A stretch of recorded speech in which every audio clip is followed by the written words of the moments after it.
Good morning all. അപ്പോൾ നമ്മളുടെ third module ഇവിടെ സ്റ്റാർട്ട് ചെയ്യാൻ പോവുകയാണ്. തേർഡ് മൊഡ്യൂളിൻ്റെ പേരാണ് ബേസിക് ജിയോമെട്രിക് ട്രാൻസ്ഫോർമേഷൻസ്. അപ്പോൾ എന്താ നിങ്ങൾ കേട്ടിട്ടുണ്ടോ ബേസിക് ജിയോമെട്രിക് ട്രാൻസ്ഫോർമേഷൻസ്? ജിയോമെട്രി ഒക്കെ നമ്മൾ പഠിച്ചിട്ടുണ്ട് അല്ലേ? കുറേ പ്രൊട്രാക്ടറും സെറ്റ് സ്ക്വയറൊക്കെ എടുത്തിട്ട് നമ്മൾ കുറേ ലൈൻസൊക്കെ വരയ്ക്കുക അല്ലേ? ജിയോമെട്രി എന്ന് പറഞ്ഞു കഴിഞ്ഞാൽ നമുക്ക് സുപരിചിതമായിട്ടുള്ള കാര്യം എന്താ? കുറച്ച് വരയ്ക്കാനൊക്കെ ഉണ്ടാവും. നമ്മൾ പഠിച്ചിരുന്നില്ലേ? അരിത്തമെറ്റിക്സും ഉണ്ടാവും, ജിയോമെട്രിക്കും ഉണ്ടാവും. ജിയോമെട്രിയാണ് നമ്മുടെ ചാപ്റ്റർ വെച്ചാൽ നമ്മൾ ജിയോമെട്രിക് ബോക്സ് കൊണ്ടെല്ലാം പറയില്ലേ ടീച്ചേഴ്സ്? ഹൈസ്കൂളൊക്കെ എത്തുമ്പോൾ നമ്മൾ ചെറിയ കുട്ടികളാകുമ്പോൾ ഈ കോമ്പസും ഡിവൈഡറും സെറ്റ് സ്ക്വയറൊക്കെ കാണുമ്പോൾ ഭയങ്കര ഇതെന്താ സംഭവം എന്ന് വെച്ചിട്ട് ഭയങ്കര ക്യൂരിയോസിറ്റി ആയിരുന്നു. പിന്നെ ചെന്നപ്പോഴാണ് മനസ്സിലായത് അതും മെനക്കേട് തന്നെയാണെന്ന് അല്ലേ? അങ്ങനെയൊക്കെ നിങ്ങൾക്കും അനുഭവം ഇല്ലേ? എനിക്കുണ്ട് കേട്ടോ അങ്ങനെയൊക്കെ അനുഭവങ്ങൾ. ആയിക്കോട്ടെ. അപ്പോൾ നമ്മുടെ മൊഡ്യൂൾ എന്താണ്? ഗ്രാഫിക്സിൽ എന്താണ് ബേസിക് ജിയോമെട്രിക് ട്രാൻസ്ഫോർമേഷൻസ് ഒക്കെ പറഞ്ഞാൽ എന്താണെന്ന് നമുക്ക് നോക്കാം. അപ്പോൾ ട്രാൻസ്ഫോം ചെയ്യുക എന്ന് പറഞ്ഞു കഴിഞ്ഞാൽ ജിയോമെട്രി നമുക്കറിയാം, ബേസിക് എന്ന് പറയുന്ന വേർഡ് നമുക്ക് കോമൺ ആണ്. ട്രാൻസ്ഫോർമേഷൻസും നമുക്കറിയാം അല്ലേ? ഒരു പരിധിവരെയൊക്കെ നമുക്കറിയാം. ട്രാൻസ്ഫോം ചെയ്യുക പറഞ്ഞു കഴിഞ്ഞാൽ എന്താ? ചേഞ്ച് ഓഫ് ഷേപ്പ് ആയിരിക്കാം, അല്ലെങ്കിൽ ചേഞ്ച് ഓഫ് സൈസ് ആയിരിക്കാം, അല്ലെങ്കിൽ ചേഞ്ച് ഓഫ് പൊസിഷൻ ആയിരിക്കാം. Any transformations from one form to another. കുറച്ച് നേരം എടുക്കുള്ളൂ. നല്ല കോൾഡും കഫൊക്കെ ഉണ്ട്, അതുകൊണ്ട് കുറച്ച് നേരം എടുക്കുള്ളൂ. അപ്പോൾ ശ്രദ്ധിച്ചോളേ. അപ്പോൾ ട്രാൻസ്ഫോർമേഷൻ എന്ന് പറഞ്ഞു കഴിഞ്ഞാൽ എന്താണ്? ചേഞ്ച് ചെയ്യുക. എന്തെങ്കിലും കുറച്ച് ഫാക്ടേഴ്സ് ചേഞ്ചസ് വരുത്തുന്നതിനെയാണ് നമ്മൾ എന്തെന്ന് പറയുന്നത്? ട്രാൻസ്ഫോർമേഷൻ എന്ന് പറയുന്നത്. It may be some attribute എന്ന് പറഞ്ഞു കഴിഞ്ഞാൽ എന്തെങ്കിലുമൊക്കെ ഒരു ഫീച്ചേഴ്സ് അല്ലെങ്കിൽ എന്തെങ്കിലുമൊക്കെ പ്രോപ്പർട്ടീസ് സൈസ് ആയിരിക്കാം, ഷേപ്പ് ആയിരിക്കാം, മെഷർമെൻ്റ് ആയിരിക്കാം, എന്ത് വേണമെങ്കിലും ആവാം. അപ്പോൾ ഓർ പ്രിമിറ്റീവ്സും അതൊക്കെ തന്നെ.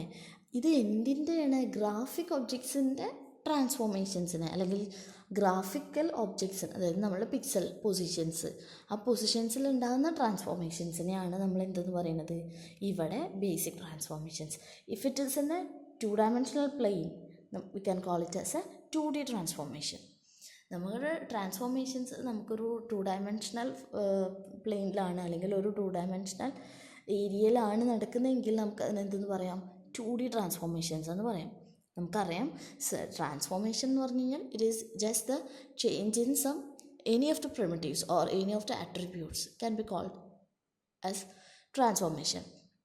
But in computer graphics it is said that when there occurs any changes in any of the attributes of graphical objects, it can be called as 2D transformation. 2D transformation അല്ല, 3D ആയാലും അങ്ങനെ തന്നെയാണ്. If it is in a 3-dimensional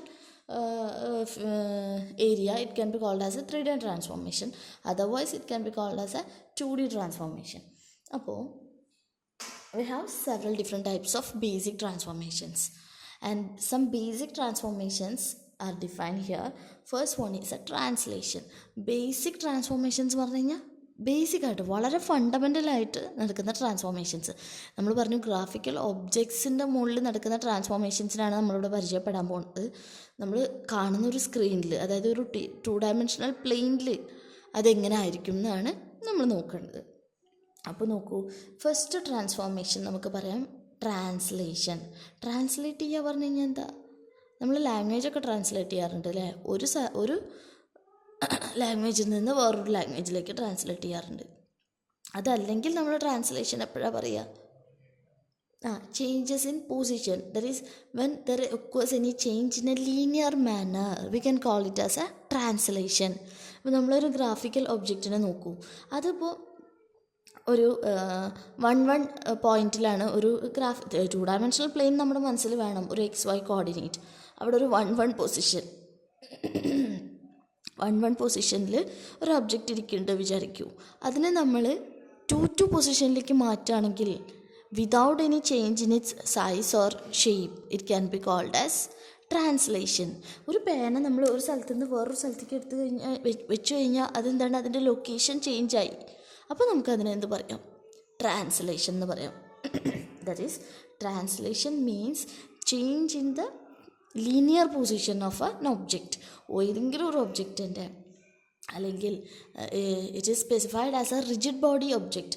rigid body ട്രാൻസ്ഫോർമേഷനെയാണ് നമ്മൾ എന്തെന്ന് പറയുക translation എന്ന് പറയാം. അതായത് ഒരു ലൈൻ ഉണ്ട് അല്ലെങ്കിൽ ഒരു പോയിൻ്റ് ഉണ്ട്, ആ പോയിൻറ്റിനെ 1 പൊസിഷനിൽ നിന്ന് നമ്മൾ 2 പൊസിഷനിലേക്ക്, 2 പൊസിഷനൊക്കെ നിങ്ങൾക്ക് അസ്യൂം ചെയ്തൂടെ, 1 പൊസിഷൻ, 2 പൊസിഷൻ, 3 പൊസിഷൻ, അതൊക്കെ ഒരു XY കോർഡിനേറ്റിൽ നമുക്ക് ഫെമിലർ ആയിട്ടുള്ള പോയിൻറ്റ്സ് ആണ്. അതുകൊണ്ടാണ് മിസ് അത് പറഞ്ഞത്. നിങ്ങൾക്ക് വേണമെങ്കിൽ വേറെ ഏതെങ്കിലും പൊസിഷനിലേക്ക് മാറ്റാം. ഒരു പോയിൻറ്റിനെ, ഒരു പിക്സൽ പൊസിഷനെ നമ്മളങ്ങനെ ചേഞ്ച് ചെയ്യുന്നതിനെ 1 ഉണ്ടായിരുന്ന ഒരു പോയിൻറ്റിനെ നമ്മൾ അങ്ങോട്ടേക്ക് കൊണ്ടുവച്ചു 2 കൊണ്ടുവയ്ക്കുകയാണെങ്കിൽ we can call it as a translation നടന്നു എന്ന് പറയാം. നോക്കാം, ട്രാൻസ്ലേഷനിൽ നമ്മൾ ട്രാൻസ്ലേഷൻ അല്ല, ഇനി കുറേ ട്രാൻസ്ഫോർമേഷൻസ് ഉണ്ട് കേട്ടോ. ട്രാൻസ്ലേഷൻ ഉണ്ട്, സ്കെയിലിംഗ് ഉണ്ട്, റൊട്ടേഷൻ ഉണ്ട്, ഒക്കെ നമുക്ക് പതിയെ പഠിക്കാം. പിന്നെ കുറച്ചും കൂടി ബേസിക് അല്ല എന്നാലും വേറെ ട്രാൻസ്ഫോർമേഷൻസ് നമുക്ക് പെടുത്താം. ബേസിക് എന്ന് പറഞ്ഞു കഴിഞ്ഞാൽ എന്താണ്, ഈ ഒരു ട്രാൻസ്ലേഷൻ വെരി ഫണ്ടമെൻ്റലാണ്. അതായത് മേ ബി എല്ലാ ട്രാൻസ്ഫോർമേഷൻസിലും വരാവുന്ന ഒരു ട്രാൻസ്ലേഷനാണ്, അല്ലെങ്കിൽ ഈ ഒരു ട്രാൻസ്ലേഷനിൽ ഡിറൈവ് ചെയ്തതാണ് ബാക്കിയുള്ള ബാക്കിയുള്ള ട്രാൻസ്ഫോർമേഷൻസ്. അങ്ങനെ നമുക്ക് പറയാം ബേസിക് ട്രാൻസ്ഫോർമേഷൻസിന്. മറ്റുള്ള ട്രാൻസ്ഫോർമേഷൻസാണ് റിഫ്ലക്ഷൻ ആൻഡ് ഷിയർ. അങ്ങനെ 5 ട്രാൻസ്ഫോർമേഷൻസാണ് നമുക്ക് പഠിക്കാനുള്ളത്. ബേസിക് ട്രാൻസ്ഫോർമേഷൻസ് ആദ്യം നോക്കാം. ഫസ്റ്റ് വൺ ആണ് ട്രാൻസ്ലേഷൻ എന്ന് പറഞ്ഞു കഴിഞ്ഞാൽ it is A change in position which occurs linearly. അത് പ്രത്യേകം നമ്മൾ പറയണം. ലീനിയർ ചേഞ്ച് ഇൻ പൊസിഷനെയാണ് നമ്മൾ എന്തെന്ന് പറയുക, ട്രാൻസ്ലേഷൻ എന്ന് പറയാം. ഇനി നോക്കൂ, also translation can be also called as rigid body transformation. Rigid body transformation എന്ന് പറഞ്ഞു കഴിഞ്ഞാൽ we can change a position of a body from one point to another. നമുക്ക് ഒരു റിജിഡ് ബോഡീനെ നമുക്ക് ട്രാൻസ്ലേറ്റ് ചെയ്യാൻ പറ്റും. ഞാൻ പറഞ്ഞില്ലേ, ഒരു പെന്ന് അല്ലെങ്കിൽ ഒരു ബുക്ക് നമുക്ക് എന്ത് ചെയ്യാൻ പറ്റും, ട്രാൻസ്ലേറ്റ് ചെയ്യാൻ പറ്റും. അതേസമയം ഇതിനൊക്കെ നമുക്ക് റൊട്ടേറ്റ് ചെയ്യാൻ പറ്റണമെന്നില്ല, അല്ലെങ്കിൽ സ്കെയിലിംഗ് ചെയ്യാൻ പറ്റണമെന്നില്ല, അല്ലെങ്കിൽ റിഫ്ലക്റ്റ് ചെയ്യാൻ പറ്റണമെന്നില്ല, ഷിയർ ചെയ്യാൻ പറ്റണമെന്നില്ല. അതൊക്കെ എന്താണെന്ന് പറയാം. അപ്പോൾ ട്രാൻസ്ലേഷൻ എന്ന് പറയുന്നത് ഒരു റിജിഡ് ബോഡീനെ നമുക്ക് എന്ത് ചെയ്യാൻ പറ്റും, ട്രാൻസ്ലേറ്റ് ചെയ്യാൻ പറ്റും. അപ്പം അങ്ങനെയുള്ള ഒരു ട്രാൻസ്ഫോർമേഷനാണ് ട്രാൻസ്ലേഷൻ എന്ന് പറയുന്നത്. പിന്നെ നമുക്ക് പറയാം, ഈ ട്രാൻസ്ലേഷന് വേണ്ടിയിട്ട് നമുക്ക് 2 കാര്യങ്ങൾ, ഒരു കാര്യം ആവശ്യമുണ്ട്. അത് it is dependent on the X coordinate and Y coordinate and they are togetherly known as the translation vector, അല്ലെങ്കിൽ ട്രാൻസ്ലേഷൻ ഫാക്ടർ എന്ന് പറയാം, അല്ലെങ്കിൽ ഷിഫ്റ്റ് വെക്റ്റർ എന്ന് പറയാം. നമുക്ക് ഒരു പോയിന്റിൽ ഒരു കാര്യം പറയാം അല്ലേ, ട്രാൻസ്ലേഷൻ വെക്റ്റർ എന്ന് പറയും. അതാണ് നമ്മൾ കോമൺ ആയിട്ട് പറയാറ്. പിന്നെ നമ്മളെല്ലാതും പഠിച്ചു വെച്ചിട്ട് പിന്നെ അറിഞ്ഞിരിക്കണം, പക്ഷേ എല്ലാതും പ്രയോഗിക്കുമ്പോൾ ചിലപ്പം കൺഫ്യൂസിങ് ആവും. അതുകൊണ്ട് നമുക്ക് ട്രാൻസ്ലേഷൻ വെക്റ്റർ പറയാം.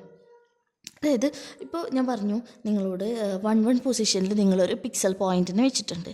അതിനെ 2 പോയിന്റിലേക്ക് നീങ്ങുമ്പോൾ you have made a change in both the X coordinate and Y coordinate. അവിടെ നിങ്ങളൊരു ചേഞ്ച് അവിടെ നടത്തിയിട്ടുണ്ട്. This change is specified by the translation vector TX and TY. നിങ്ങളവിടെ എന്ത് ചേഞ്ചാണ് X കോർഡിനേറ്റിലും Y കോർഡിനേറ്റിലും ചെയ്തു എന്നുള്ളത് കാണിക്കാൻ വേണ്ടിയിട്ടുള്ള ഒരു ഫാക്ടറാണ്, അല്ലെങ്കിൽ ഒരു വെക്റ്റർ പോയിൻറ്റ്സാണ് TX ആൻഡ് TY. അതിനെയാണ് നമ്മൾ ട്രാൻസ്ലേഷൻ വെക്റ്റർ എന്ന് പറയുന്നത്. ഇത്ര പോയിൻ്റ് ഇവിടെ ട്രാൻസ്ലേറ്റ് ചെയ്തു, X കോർഡിനേറ്റിൽ ഇത്ര പോയിൻ്റ് നീങ്ങി, Y കോർഡിനേറ്റിൽ ഇത്ര പോയിൻ്റ് നീങ്ങി. അതിനെയാണ് എന്തെന്ന് പറയുന്നത്, ട്രാൻസ്ലേഷൻ വെക്റ്റർ എന്ന് പറയുന്നത്, TX, TY. അപ്പോൾ നിങ്ങൾ ഇതിൽ കാണിച്ചിട്ടുണ്ട്.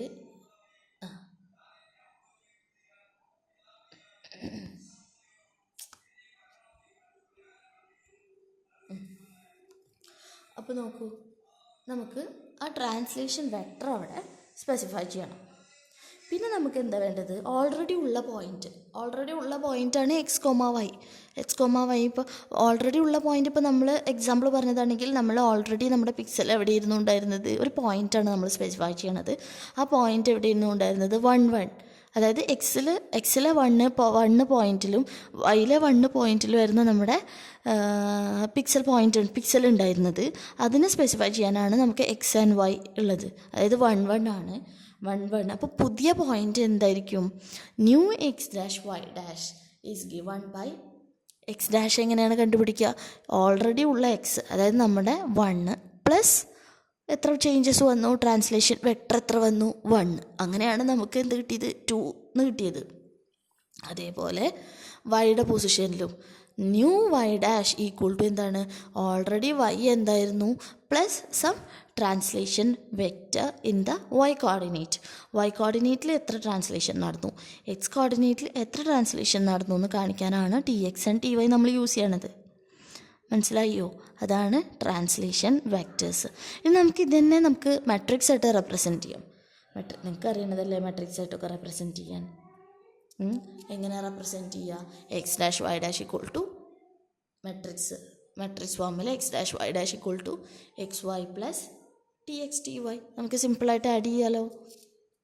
പിന്നെ നമുക്ക് പറയാം new point is denoted by P dash which is equal to the old point p plus t which is represented as a translation vector.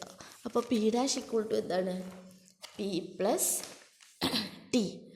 ഇത് സിമ്പിളല്ലേ, ഇത് വളരെ എളുപ്പമാണ് ട്രാൻസ്ലേഷൻ കേട്ടോ. അപ്പോൾ നോക്കിക്കോളോ, മനസ്സിലാവാത്തവരുണ്ടെങ്കിൽ ചോദിച്ചോളൂ കേട്ടോ. അതിൽ നോക്കി നോട്ട് എഴുതിയാലും വിരോധമില്ല, അതല്ലെങ്കിൽ മെസ്സേജ് എഴുതിയ നോട്ടാണെങ്കിൽ വേണമെങ്കിൽ അയച്ചു തരാം, സെയിം തന്നെയാണ്.